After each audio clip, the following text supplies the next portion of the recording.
ওহ বন্ধুরা, আমি চলে এসেছি। কেন এলাম? কারণ আজকে তোমাদের একটা দারুণ রেজাল্ট করাবো, এটাই আমার স্বপ্ন।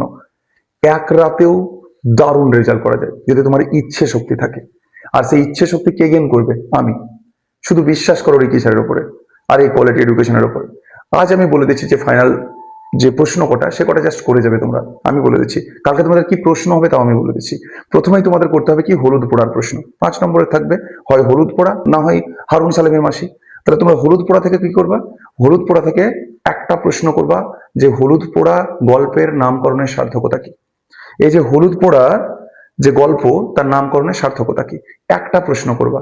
এটাই পড়বে, এটাই পড়বে, কোনো টেনশন নেই। আর এটাই করো। খুব জোর ম্যাক্স টু ম্যাক্স যদি তুমি বলো এক্সট্রা প্রশ্ন দেখবো, তাহলে তৎকালীন সময়ে যে ভৌতিক কুসংস্কার যে রূপ ফুটে উঠেছে সেটা করবা, বা ধীরেনের চরিত্র ম্যাক্স টু ম্যাক্স। কিন্তু আমি তোমাদেরকে বলবো সমাজচিত্র ফার্স্টে করো।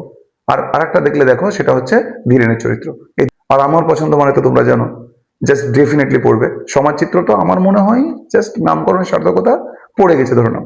যাই হোক, এবার আমি কি বলবো, যারা হারুন সালেমের মাসি করবে তাদেরকে আমি বলছি, হারুন সালেমের মাসি থেকে এই তো স্বর্গ পেয়ে গেছি। এই যে স্বর্গ পেয়ে যাওয়ার তাৎপর্য, এখানে কি বোঝাতে চেয়েছেন স্বর্গ পাওয়ার মাধ্যমে?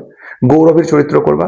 আর একটা প্রশ্ন যেটা বলতে চাইছি আমি, সেটা হচ্ছে হারুন সালেমের মাসি গল্পে মাসি চরিত্রটা কিভাবে প্রতিবাদী হয়ে উঠেছে। এই যে প্রতিবাদী ক্যারেক্টার হয়ে গেছে গৌরবী, এটা ঠিক আছে। কিন্তু আমি বলবো হলুদ পোড়া করো। খুব কম প্রশ্ন পড়ে যদি কমন পেতে চাও, হলুদ পোড়ার নামকরণের সার্থকতা বাস। আর সমাজচিত্র, ধীরেনের চরিত্র যদি দেখতে চাও, আমি তো বলবো নামকরণ করো। আবার চলে এসো এবার আবার একটা 5 কবিতা থেকে। কবিতা কি কি আছে? কেন এলো না, তিমির হরণের গান, আর প্রার্থনা। আমি বলবো প্রার্থনা করো, কারণ সব থেকে কম প্রশ্ন করবা। না, সারাংশ যদি করে নাও তুমি প্রার্থনার, তাহলে আর লাগে না কিছু।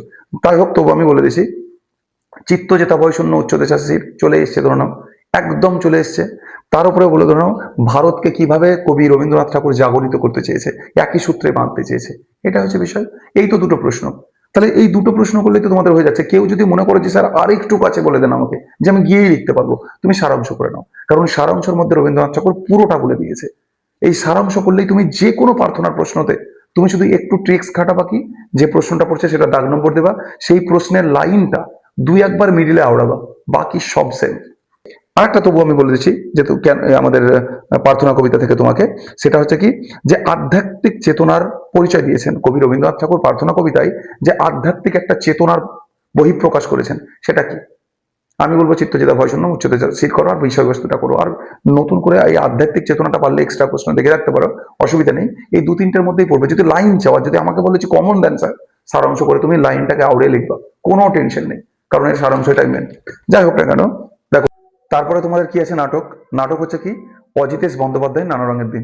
আর এটা তো গল্প, তোমরা ইজি ইজি, খুবই সোজা। এখানে দুটো প্রশ্ন বলবো আমি তোমাদেরকে, একদম ব্যথার মলমের মতন কাজ করবে। কি? একটা হচ্ছে রজনীকান্ত চট্টোপাধ্যায়ের চরিত্র, হিউজ ইম্পর্টেন্ট এবারের জন্য। বা আরেকটা পড়তে পারে ম্যাক্স টু ম্যাক্স, কি পড়বে, আমাদের দিন ফুরিয়েছে, উক্তিটির প্রেক্ষাপট আলোচনা করো। এটা একটা প্রশ্ন। দেওয়ালের গায়ে কালো অঙ্গারে লেখা আছে আমার 45টা বছর, হিউজ ইম্পর্টেন্ট, এটাও দেখবা। আর এক্সট্রা একটা প্রশ্ন দেখবা, সেটা হচ্ছে আমার বার্ধক্য এসেছে কালীনাথ, না এটা এক্সট্রা নয়, এটাও প্রশ্নের মধ্যেই রাখবা। বরং আমার দিন ফুরিয়েছে এটা তুমি এক্সট্রাতে রাখতে পারো। আমার বার্ধক্য এসেছে কালীনাথ, দেওয়ালের গায়ে কালো অঙ্গারে লেখা আছে আমার 45টা বছর, দুই, আর রজনীকান্তের চরিত্র। এই তিনটে প্রশ্ন দেখবা। একটা প্রশ্ন দেখবা দিন ফুরিয়েছে আমার, এটা এক্সট্রা। তাহলে এই কটার মধ্যে মাস্ট পড়বে প্রশ্ন, এনি হাউ পড়বে, বলে রাখলাম।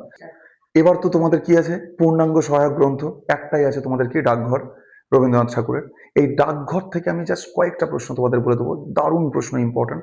তার মধ্যে একটা মোস্ট ইম্পর্টেন্ট হচ্ছে অমলের চরিত্র। অমলের চরিত্রটা করবা। অমলের সঙ্গে দয়ালার কথোপকথন, আর অমলের সঙ্গে ছেলের দলের কথোপকথন, এই দুটোর মধ্যে একটা পড়বে। তার মধ্যে আমি বলবো দয়ালার গ্রামের যে বর্ণনা দিয়েছে, দয়ালার গ্রামের যে বর্ণনা ফুটে উঠেছে অমলের কথার মাধ্যমে, এই জায়গাটা থেকে একটা প্রশ্ন পড়বে। আর একটা কি বলবো আমি, ঠাকুরদার চরিত্র। ঠাকুরদার চরিত্র হিউজ ইম্পর্টেন্ট একটা জায়গা। রূপক সাংকেতিক নাটক অনুসারে ডাকঘর কতটা যুক্তিযুক্ত, এটা দেখবে একবার। ঠিক আছে। অমল চরিত্রের, অমল যে মুক্তির স্বাদ পেয়েছে, যে চিঠি আসার যে অপেক্ষা, রাজার চিঠি আসবে, এই জায়গাটা একবার দেখবা, হেভি ইম্পর্টেন্ট এটা। বাস এই কটা দেখলে দুটো প্রশ্ন তুমি পেয়ে যাবে।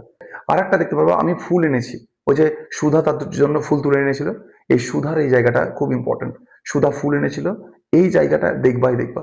আচ্ছা, এবার আমি দেখবো কি, চিত্রকলা। চিত্রকলাতে আমি তোমাদেরকে দুটো বলে দেবো, একটা হচ্ছে যামিনী রায়, একটা হচ্ছে রামকিঙ্কর বেইজ। আর অবনীন্দ্রনাথ ঠাকুরটা এক্সট্রাতে দেখে রাখতে পারো, নন্দলাল বসুটা দেখতে পারো। তাহলে এই কটা দেখবা তাহলেই হয়ে যাবে। তারপরে চলচ্চিত্র থেকে দেখবে সত্যজিৎ রায় দেখবে আর ঋত্বিক ঘটক, তার মধ্যে ঋত্বিক ঘটকটাই পড়বে, max two max Ritwik Ghatak important কালকে, সত্যজিৎটা দেখবে কিন্তু।